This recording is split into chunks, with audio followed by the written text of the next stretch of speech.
Hello my dear friends, मैं गगन कपूर आप सभी का गगन कपूर क्लासेस में वेलकम करता हूं।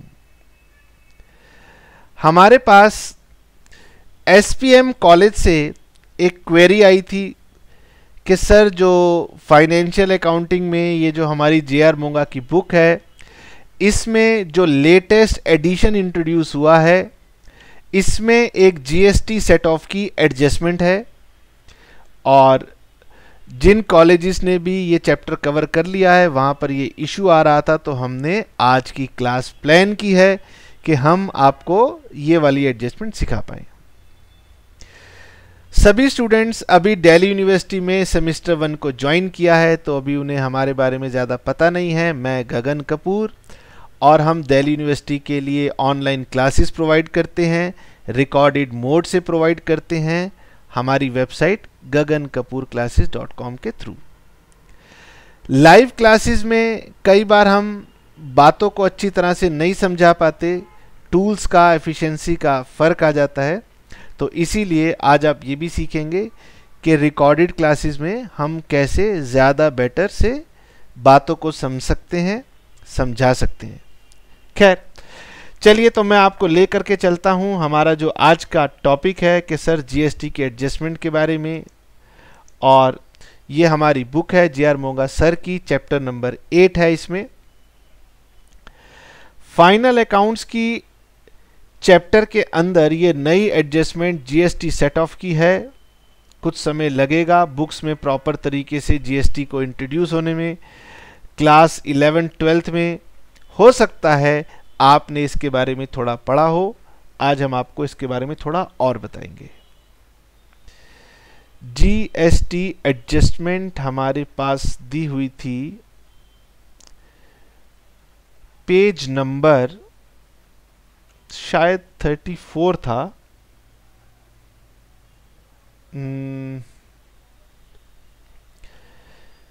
ये आ गया हमारे पास पेज नंबर 25, तो सर अभी दूर है और हम और आगे चलेंगे। ये पेज नंबर 30 आ गया है।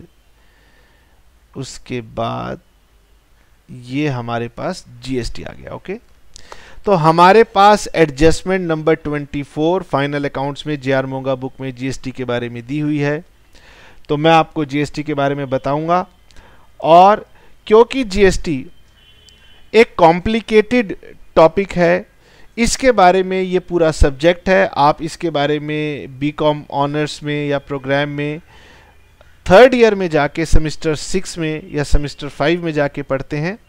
ठीक है, तो इसीलिए हम आपको उतना बताएंगे जितना आपकी बुक में दिया हुआ है, जिससे आप ये जो क्वेरी कर रहे थे इसमें आप कंफर्टेबल हो जाएं।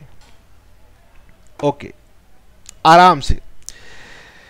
ये adjustment number 24 GST goods and service tax. ओहो, यहाँ पर बुक से टाइपिंग मिस्टेक हो गई है। ये गुड्स एंड सर्विस टैक्स नहीं है, it is goods and services tax. तो ये गुड्स एंड सर्विसेज टैक्स है। It is a destination based tax और it is a kind of a value added tax. ये 2-3 बातें हैं। टैक्सेशन में तो हम बहुत डिटेल में इसको समझाते हैं, बट अकाउंटिंग में अब ये इंट्रोड्यूस हुई है, तो मुझे आपको थोड़ा सा इसके बारे में बताना पड़ेगा। जीएसटी क्या कहता है, तो मैंने आपको इजी समझाने के लिए अपने यहाँ पर नोट कर लिया है। इसका हम आपको पीडीएफ प्रोवाइड कर देंगे। In GST whenever any goods और सर्विसेज आर सप्लाइड, तो जीएसटी सेल्स की बजाय वर्ड्स का यूज करते हैं सप्लाई, तो ये इसलिए हमने लिखा सप्लाइड, लेकिन आप इसको सेल समझ सकते हैं सिंप्लीफाइड लैंग्वेज के लिए। Whenever goods or services are supplied, GST shall be charged by the supplier from the recipient। ठीक है, मतलब सेलर बायर से जीएसटी चार्ज करता है। ओके, जीएसटी एक वैल्यू एडिड टैक्स है, तो ये बुक में यूज किया है, तो मैं आपको बता दूंगा कि कैसे वैल्यू एडिड टैक्स है। अदरवाइज अकाउंटिंग में हमारे को इतनी गहराई में जाने की जरूरत नहीं थी। तो हमने एक छोटा सा एग्जाम्पल लिया। तो मान लीजिए ये मिस्टर एक्स है, मैं इसे जीके कह देता हूं, गगन कपूर, ताकि मैं अपने से बात करूंगा तो आप समझ जाएंगे। मैं गगन कपूर और मैंने परचेज किए कुछ गुड्स या कुछ सर्विसेज। जिनकी वैल्यू थी 10 लाख रुपीस की, और गवर्नमेंट कह रही है कि कपूर साहब आपने जो गुड्स या सर्विस लिए है ना उस पर आपको जीएसटी देना पड़ेगा एट द रेट ऑफ 18%। मैंने कहा ठीक है सरकार जी, आपकी बात कौन काट सकता है। तो सबसे पहले 10 लाख पर 18% हमने कंप्यूट किया और जो टैक्स का अमाउंट बन के आया वो बन के आया 1,80,000। इसको हम बोलते हैं जीएसटी। तो जब हम परचेज करते हैं, चाहे हम गुड्स परचेज करें चाहे हम कोई एसेट परचेज करें, ठीक है, हम उस पर जो जीएसटी पे करते हैं उसका नाम हो जाता है इनपुट जीएसटी। यानी कि परचेज की एंट्री क्या थी, purchase account debit, input GST account debit to supplier. अगर सर हमने कोई एसेट परचेज किया था तो asset account debit, input GST account debit to supplier. यानी कि जब भी आप परचेज करते हैं, अगर आप रजिस्टर्ड पर्सन है, आपने जीएसटी दिया है, तो वो आपका बन जाता है इनपुट जीएसटी। इनपुट जीएसटी आपके लिए एसेट है और ये आपका ट्रायल बैलेंस में डेबिट में आएगा। क्यों सर ये हमारे लिए क्यों एसेट है? गवर्नमेंट कहती है कपूर साहब जब आप सेल करोगे तो उस सेल के ऊपर आपका जो जीएसटी बनेगा उस जीएसटी की लायबिलिटी में से आप इसको माइनस कर पाओगे, इसीलिए ये आपका एसेट है। ठीक है, अब गवर्नमेंट कह रही है कपूर साहब ये बताओ ये आपने क्यों परचेज किया था? मैंने कहा जी मैं बिजनेसमैन हूं, सेल करने के लिए किया था। गवर्नमेंट कहती है अच्छा बताएं आपने सेल कर दिया? मैंने कहा हाँ मैंने सेल कर दिया। गवर्नमेंट कह रही है अरे कपूर साहब कितने का सेल किया? मैंने कहा 12 लाख का। हाँ आप 2 लाख का प्रॉफिट कमाते हो? मैंने कहा नहीं जी 10 लाख के गुड्स परचेज किए थे, कुछ मेरे और खर्चे लगे थे 50,000 के, कुछ मैंने इसमें मटेरियल भी ऐड किया था 50,000 का, ये मुझे 11 लाख का पड़ा और मैंने 12 लाख का सेल कर दिया।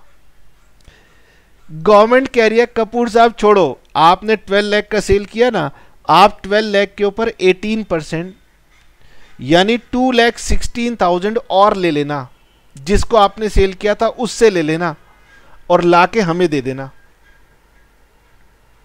ठीक है जी, अब मैंने ये सेल कर दिया, इसका मतलब 12 लाख का सेल किया होगा प्लस उस पर्सन से मैंने 2,16,000 और लिए होंगे, 14,16,000 मैंने उससे लिया होगा। बट गवर्नमेंट कह रही है आपने क्या लिया क्या नहीं लिया, मुझे बस मेरा जीएसटी चाहिए, ये बन गया 2,16,000। ठीक है, गवर्नमेंट कह रही है कि ये जीएसटी कपूर साहब आप हमें दोगे, मैंने कल ले लो। लेकिन गवर्नमेंट कह रही है कि आपने क्योंकि 180 पहले दे दिया था इसीलिए आपको पूरा 216 नहीं देना है, आपको इस 2,16,000 में से 180 माइनस करना है और यही हमने आपको सिखाना है बस।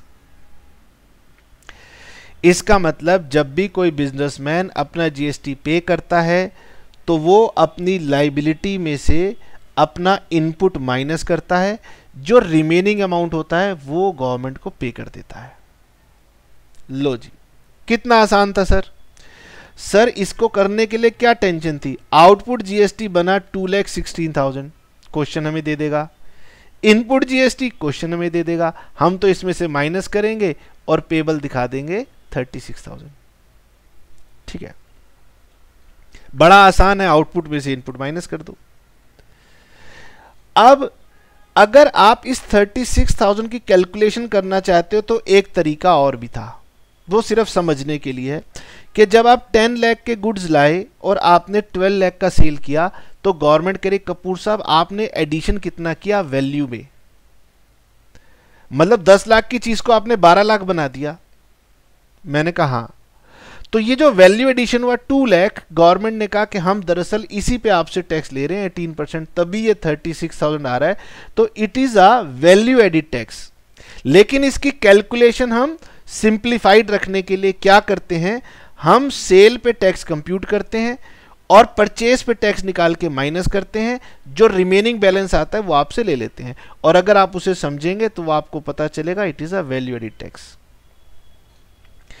एज एन अकाउंटेंट हम तो इंटरेस्टेड इस बात में हैं कि हम इसको कैसे सेट ऑफ करेंगे।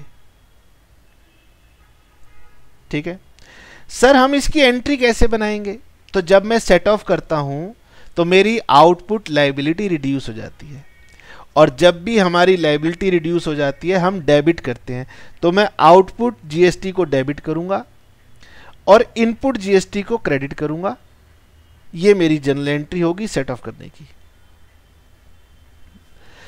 सर ये तो बड़ा ही आसान है, इतनी सी बात थी, आप हमें उस दिन समझा देते, हमें आज दोबारा क्लास देखनी ही ना पड़ती। नहीं बेटे, अब यहाँ जो हमने जनरल सीखा है, अब हम उसे स्पेसिफिकली लॉ की लैंग्वेज में सीखने जा रहे हैं। ये कॉम्प्लिकेटेड कब हो जाता है?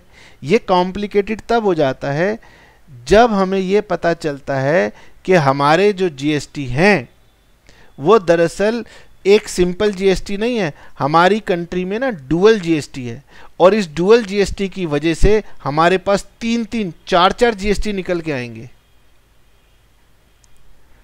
अब सर ये 4 जीएसटी की कहानी क्या है, तो वो समय लग जाएगा, मैं आपको शॉर्ट में समझाता हूं, और ये आपको सुनना बहुत जरूरी है। ठीक है सर, हमें बुक में जब जीएसटी मिलता है तो एक तो इंटीग्रेटेड जीएसटी हो सकता है, एक सेंट्रल जीएसटी हो सकता है, एक स्टेट जीएसटी हो सकता है। ठीक है, कुछ जगहों पर जहां स्टेट नहीं होती, यूनियन टेरिटरी होती है, तो वहां पर स्टेट जीएसटी की जगह यूनियन टेरिटरी जीएसटी आ जाता है।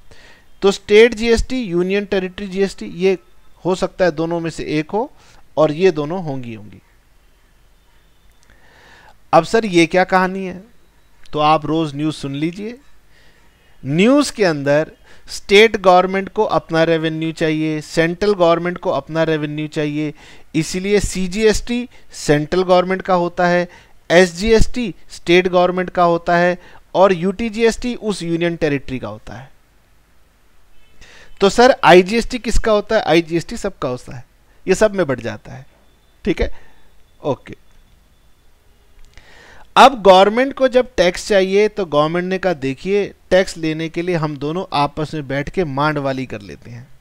बम्बैया भाषा में कहते हैं मांडवाली। मांडवाली मतलब कौन कौन सा टैक्स लेगा, ये बात लॉ ने बता रखी है। लॉ कहता है कि देखिए अगर एक स्टेट से दूसरी स्टेट में गुड्स या सर्विसेज सप्लाई की जा रही हैं, मान लीजिए आपने दिल्ली से किसी दूसरी स्टेट हरियाणा में सेल किया, तब जो जीएसटी लगाया जाएगा उसका नाम होगा आईजीएसटी। तो एक स्टेट से दूसरी स्टेट में जब हम सेल करते हैं तो इंटर स्टेट सेल होता है और इंटर स्टेट जीएसटी होता है, उसको हम इंटीग्रेटेड जीएसटी का नाम देते हैं। ओके, इसका मतलब अगर मैं व्यापार करता हूं और मैं किसी दूसरी स्टेट से गुड्स परचेज करके लाऊंगा तो मुझे मिलेगा इनपुट आईजीएसटी, और अगर मैं किसी दूसरी स्टेट में सेल करूंगा तो मुझे गवर्नमेंट को देना होगा आउटपुट आईजीएसटी। तो मुझे इनपुट आईजीएसटी मिल भी सकता है, और अगर मैंने किसी दूसरी स्टेट में सेल किया है तो मुझे आउटपुट आईजीएसटी देना पड़ सकता है। ये तो हुआ जब दो अलग अलग स्टेट के साथ में डील कर रहा हूं तब। सर ये कोई बात है, दिल्ली में आपका बिजनेस है तो दिल्ली में ही सेल करो ना, तो सरकार कह रही है कोई बात नहीं, बाहर भी सेल कर सकते हो, दिल्ली में भी कर सकते हो। अगर आप दिल्ली में सेल करोगे, अगर मैं दिल्ली में रजिस्टर्ड हूं और मेरे से एक बायर सामान लेने आता है, वो भी दिल्ली में रजिस्टर्ड है, तो फिर दिल्ली टू दिल्ली बात होगी। इसे हम बोलते हैं intra state, with in the state. और ऐसे में गवर्नमेंट कहती है आधा सीजीएसटी में जाएगा और आधा दिल्ली गवर्नमेंट का जीएसटी जाएगा। तो हम लैंग्वेज में एसजीएसटी इस्तेमाल करते हैं, और रियल लाइफ में बिजनेसमैन जिस स्टेट में रजिस्टर्ड होता है उस स्टेट का नाम लिख देता है, जैसे गुजरात जीएसटी, राजस्थान जीएसटी, इस तरीके से। ओके, तो सर हम तो अकाउंटेंट हैं, हमें तो दिया हुआ होगा कि हमारे पास इनपुट आईजीएसटी कितना था, इनपुट सीजीएसटी कितना था, इनपुट एसजीएसटी कितना था। साथ में यह दिया होगा कि हमारे पास आउटपुट आईजीएसटी कितना पेबल है, आउटपुट एसजीएसटी कितना पेबल है, आउटपुट सीजीएसटी कितना पेबल है। हमें क्या करना है, सेट ऑफ करना है। और मुझे आपको यह सिखाना है कि सेट ऑफ के टैक्सेशन के अंदर क्या रूल कहते हैं, किसको किस से सेट ऑफ करना है और किसको किस से सेट ऑफ नहीं करना है। बस आपने केवल इतना सा सीखना है। चलिए जी, एकदम आराम से, क्योंकि अब ये एडजस्टमेंट बुक में आ गई है तो आपको सीख लेनी चाहिए। और जब आप मार्केट में भी जाएंगे या आगे जाके आपकी लर्निंग आगे बढ़ेगी तो जीएसटी की बातें होंगी। अगर आप अभी समझ लेंगे तो आपको आगे दिक्कत नहीं होगी। तो सर प्रॉब्लम क्या है? प्रॉब्लम ये है कि किसको किससे एडजस्ट करना है, बस हमने ये रूल लॉ से पढ़ लेने हैं। तो due to different kinds of GST their set off is also not simple, this calls for technical concept which is given in GST law. और इसको हम पढ़ते हैं, दरअसल अगर हम जीएसटी की बुक पढ़ेंगे, कोई टॉपिक देखेंगे तो वहां पर टॉपिक होता है पेमेंट ऑफ टैक्सेस। और सीजीएसटी एक्ट में सेक्शन 49 में ये रूल्स लिखे हुए हैं, ये सारा लॉ लिखा हुआ है। और इसके लिए हम रूल नंबर 88A को भी रेफर करेंगे। और ये आज तक की लेटेस्ट पोजीशन है, मैं जनवरी 21 में आपको ये बात बता रहा हूँ। इसके बाद कोई चेंज हो जाएगा तो वो आपके लिए वैसे एप्लीकेबल नहीं होगा, और अगर होगा तो किस सेक्शन की वजह से होगा ये आपको मैंने बता दिया। ओके सर, बुक के भी थोड़ा सा देख लेते हैं। जब आपने स्क्रीन पर ली है तो मैंने कहा अच्छा लीजिए, बुक में मैंने आपको जीएसटी बता दिया, और मैंने बता दिया डुअल स्ट्रक्चर है। इंट्रा स्टेट होने पर आधा सीजीएसटी हो जाता है, आधा एसजीएसटी हो जाता है। और अगर इंटर स्टेट का मैटर हो जाए, इंटर स्टेट मतलब एक स्टेट से दूसरी स्टेट, तो केवल सारा का सारा आईजीएसटी नाम का टैक्स लगता है। सारी की सारी एडजस्टमेंट सेट ऑफ करने की है, और हमने ये सीखना है कि किसको किससे सेट ऑफ करेंगे और किसको किससे सेट ऑफ नहीं करेंगे। ओके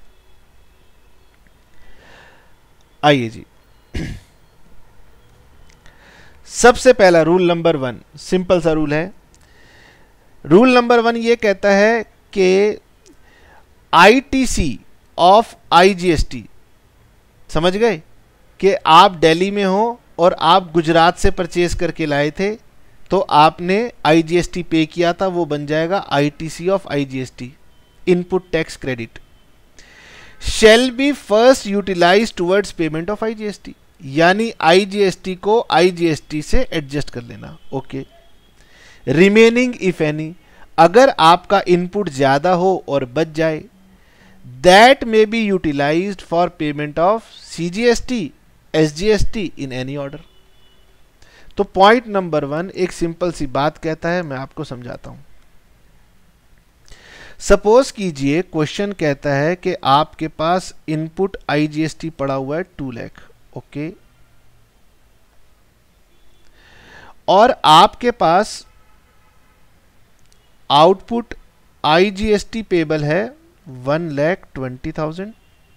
आपके पास आउटपुट सीजीएसटी पेबल है 60,000, और आपके पास आउटपुट एसजीएसटी पेबल है ये भी 60,000। जनरली क्वेश्चन के अंदर आपको सीजीएसटी एसजीएसटी का सेम अमाउंट मिलता है, अगर ना मिले तो घबराना मत, ठीक है। ओके, तो हमने सबसे पहले सीखा कि इस इनपुट को आप इसके साथ एडजस्ट करेंगे, ठीक है। तो मैं कितना मैक्सिमम एडजस्ट कर पाऊंगा? 120। गवर्नमेंट ने कहा आपने हमें आईजीएसटी के 120 देने थे, क्योंकि आपके पास इनपुट 2 लाख का है तो आप इसे एडजस्ट कर लीजिए। मैंने कहा ठीक है, एडजस्ट कर लिया। अब मेरे पास बैलेंस बच गया कितना? 80,000। तो गवर्नमेंट ने कहा कि अगर आईजीएसटी का बैलेंस बच जाए तो ये आपकी मर्जी है, जहां आपको बेनिफिट लगे वहां यूज कर लो।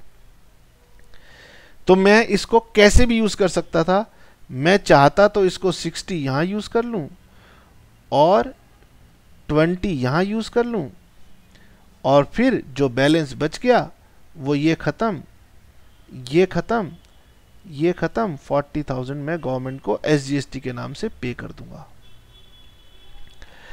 मैंने 60 यहां किया और 20 यहां किया क्योंकि मेरे पास कोई और इंफॉर्मेशन नहीं थी। अगर मेरे पास कोई और इंफॉर्मेशन होती तो मैं इसको, हो सकता है कि इस 80 को 40 यहां डालता और 40 यहां डालता। गवर्नमेंट ने कहा कि आपको बैलेंस यूज करना है जहां पर आपको सबसे ज्यादा बेनिफिट हो, और वो बेनिफिट क्वेश्चन की फिगर्स के ऊपर डिपेंड कर सकता है, ठीक है। इसका मतलब सर आईजीएसटी का इनपुट मैं आईजीएसटी के लिए पहले इस्तेमाल करूंगा, और उसके बाद अगर बैलेंस बच गया तो ये मेरी मर्जी है, मैं CG, SG, UT कहीं पर भी किसी भी ऑर्डर भी किसी भी प्रोपोर्शन में एडजस्ट कर सकता हूं। बताएं, क्या पॉइंट नंबर 1 क्लियर हो गया? ठीक है, आगे बढ़ते हैं। अब सर रिकॉर्डेड क्लास है, कहेंगे नहीं भी हुआ तो भी क्या हो गया? यही तो खासियत होती है कि मैंने आपको नॉलेज दे दी, अब आप बुक खोलेंगे, वो नॉलेज आगे बढ़ जाएगी और आपकी कंफ्यूजन दूर हो जाएगी। ठीक है, लॉ कह रहा है सबसे पहले आप IGST से स्टार्ट करना, तो अगर IGST खत्म हो जाए तो फिर अब आप आना ITC ऑफ CGST पे। ठीक है, अब ITC of CGST shall be first utilized towards payment of CGST। भाई CGST को पहले CGST से एडजस्ट कर लेना, अगर कोई बैलेंस बच जाए तो आप उसे यूटिलाइज कर सकते हो for the payment of IGST। CGST को CGST से सेट ऑफ कर लेना, अगर इनपुट ज्यादा था, बैलेंस बच गया है तो IGST से एडजस्ट करना। सर मैं CGST में करना SGST में करना चाहता हूं, गवर्नमेंट ने कहा अलाउड नहीं है। सेंट्रल गवर्नमेंट का इनपुट स्टेट गवर्नमेंट के आउटपुट के साथ एडजस्ट नहीं होगा।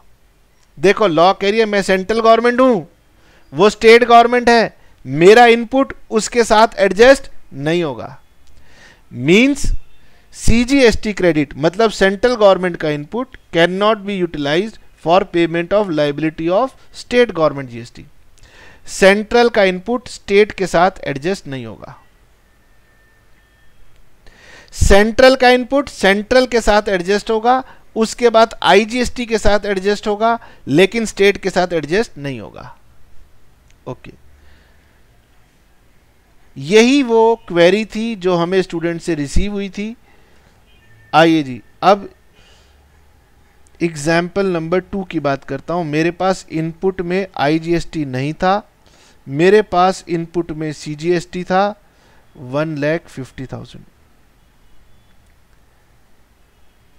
आउटपुट में मैंने IGST पे करना था 60,000 और मैंने CGST पे करना था लेट अस सपोज कितना 40,000 और मैंने SGST पे करना था 40,000। ठीक है, गवर्नमेंट ने कहा आपके पास क्योंकि CGST है तो CGST को पहले CGST में एडजस्ट करो। लो जी, कर दिया। ये वर्किंग नोट है, समझ में? यहां पर हम वर्किंग करके देख रहे हैं कहां किसको किससे एडजस्ट करेंगे। सर मेरे पास अभी भी ये बैलेंस बच गया 110। गवर्नमेंट ने कहा पहले तो आप CGST को CGST से करोगे, फिर उसके बाद IGST में करोगे। लो जी, इसको भी कर दिया।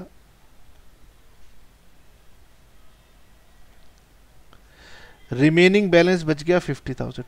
अब गवर्नमेंट ने कहा ये स्टेट गवर्नमेंट के साथ एडजस्ट नहीं हो सकता, सेंटर का स्टेट के साथ एडजस्ट नहीं हो सकता। इसका मतलब ये हो गया कि ये आपका नील, ये आपका नील, लेकिन ये 40,000 आपको पे करना पड़ेगा। ठीक है, यही बच्चों की क्वेरी थी, क्या सेंट्रल गवर्नमेंट का GST इनपुट GST स्टेट के साथ एडजस्ट होगा? नहीं होगा। ठीक है, अब सर एंट्री की बात करें तो एंट्री आप ऐसे बना लीजिए, output IGST debit 60,000, output CGST debit 40,000 to input CGST 1 lakh. तो 150 में से 1 लाख एडजस्ट हो जाएगा, 50,000 आपका बैलेंस चला जाएगा और ये SGST आपकी लायबिलिटी बनेगी। अगर क्वेश्चन कुछ कह रहा है कि इसको पे कर दो तो पे कर दो, पे नहीं कह रहा तो बैलेंस शीट में आप इसको लायबिलिटी दिखा दोगे। ये सारा वर्किंग नोट का पार्ट रहेगा। ओके